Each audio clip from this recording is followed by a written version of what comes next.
CM Ramesh గారు కేటీఆర్ గారు గురించి మాట్లాడుతూ తెలంగాణలో కమ్మవారి అవసరం ఏముందని మాట్లాడినట్టుగా కొన్ని వార్తా కథనాలు చూడటం జరిగింది. నిజంగా కేటీఆర్ గారు కనుక అనకపోతే దాన్ని ఇప్పటి వరకు ఎందుకు ఖండించకుండా కూర్చున్నారు?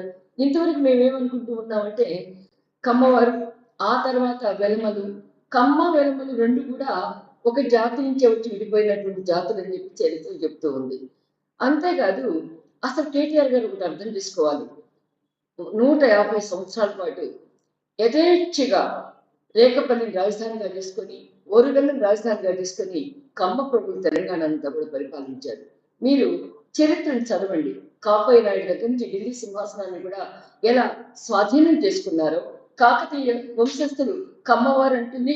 ఆ తర్వాత వచ్చిన కాపయ్య నాయుడు వారంతా కూడా దాని చరిత్రను ముందుకు తీసుకువెళ్ళారు.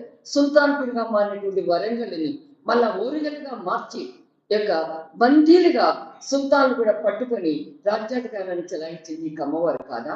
ఈ కమ్మవారి యొక్క సంస్కృతి, వారి యొక్క పునర్జీవం కానివ్వండి, వారి యొక్క సాంఘిక విప్లవాలు కానివ్వండి, కులాలు లేకుండా పోరాటం కొనసాగించడం కానివ్వండి, పరిపాలన సంస్కరణలు కానివ్వండి, ఈ రోజున అనేక తెలంగాణలో విద్యా సంస్థలు కానివ్వండి, హోటల్స్ కానివ్వండి, చలనచిత్రాల అభివృద్ధిని కానివ్వండి, అంతేకాకుండా వ్యవసాయ అభివృద్ధిని కూడా సాధించిన వారు మీరు కారా?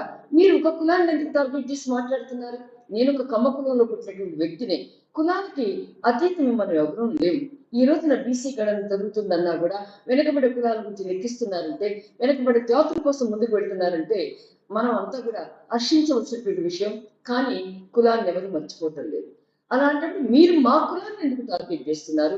నిజంగా మీరు అనకపోవటం జరిగితే మీరు దీన్ని ఎందుకు ఖండించరు? లేకపోతే మాలో ఉన్న శక్తి సామర్థ్యాన్ని మీరు తక్కువ అంచనా వేస్తున్నారా? నెక్స్ట్ తెలంగాణలో ఉప ముఖ్యమంత్రి పదవి వరకు వచ్చి కూడా ఈ కమ్మవారి ఉంటారు. మీరు చూసుకోండి. ఈ కమ్మవారు ఎవరికి ఓటు వేస్తే వారి అధికారంలోకి వస్తారు. మీకు హైదరాబాద్, రంగారెడ్డి, నిజామాబాద్ జిల్లాల్లో మన కమ్మవారు కదా మీకు ఓటేసింది. అంతకుముందు మీతో ఉన్న కమ్మవారు కాదా? ఇక్కడ ఉన్నటువంటి పోచంపాడు ప్రాజెక్టు కానివ్వండి, నిజాం సాగర్ కానివ్వండి, నిర్మించింది కమ్మవారు కాదా? అసలు పరిపాలన తెలంగాణలోని కమ్మవారు ఇక్కడ పునర్జీవాన్ని తెచ్చారని నాలాంటి వ్యక్తులు ఎప్పుడు వాదిస్తూనే ఉంటున్నాం. ఒక్కసారి కేటీఆర్ గారు ఆలోచించండి. కులాల గురించి మీరు మాట్లాడద్దు, కులాల మీద నిందలు వేయొద్దు, మా శక్తి సామర్థ్యాన్ని తక్కువ అంచనా వేయొద్దు.